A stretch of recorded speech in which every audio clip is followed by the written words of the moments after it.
Hi అండి. చాలామంది నిద్ర పట్టక ఇబ్బంది పడుతూ ఉంటారు. నిద్రలేమి అనేక కారణాల వల్ల వస్తుంది. ఇవి శారీరక, మానసిక మరియు పర్యావరణ సంబంధిత కారణాలు కావచ్చు.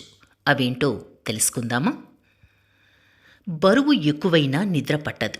బాధ్యతలు ఎక్కువైనా నిద్ర పట్టదు. లక్ష్యం చేరుకోవాలన్న కసి నిద్రపోనివ్వదు. ఆహారం అరగక నిద్ర పట్టదు. అజీర్ణ వ్యాధితో కూడా నిద్ర పట్టదు.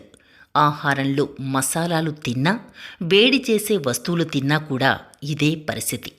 అనారోగ్యంతో కూడా నిద్ర పట్టదు. కోరికలు ఎక్కువైనా నిద్ర పట్టదు.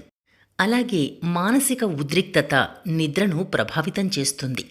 శబ్దం, వెలుతురు, ఉష్ణోగ్రత వంటి అనుకూలం కాని పరిస్థితులు, అలాగే నొప్పి, శ్వాస సమస్యలు, హార్మోన్ల అసమతుల్యత, కొన్ని మందులు నిద్రను ప్రభావితం చేస్తాయి.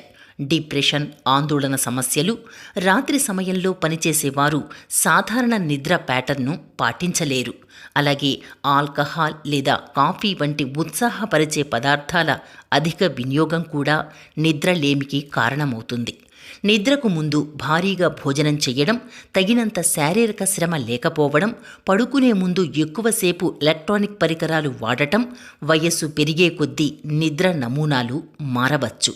పగటిపూట నిద్రపోవడం, నిద్ర సమయానికి ముందు ఉత్తేజకరమైన కార్యకలాపాలు, అధిక శబ్దం మరియు పర్యావరణ కాలుష్యం, అనుకూలమైన మంచం, దిండు లేకపోవడం ఇలాంటివన్నీ నిద్రలేమికి కారణాలు. ఈ లోపాలను సరిదిద్దుకుంటే చక్కటి నిద్ర మీ సొంతమవుతుంది. ఆరోగ్యం కోసం ఆచరిస్తారు కదూ.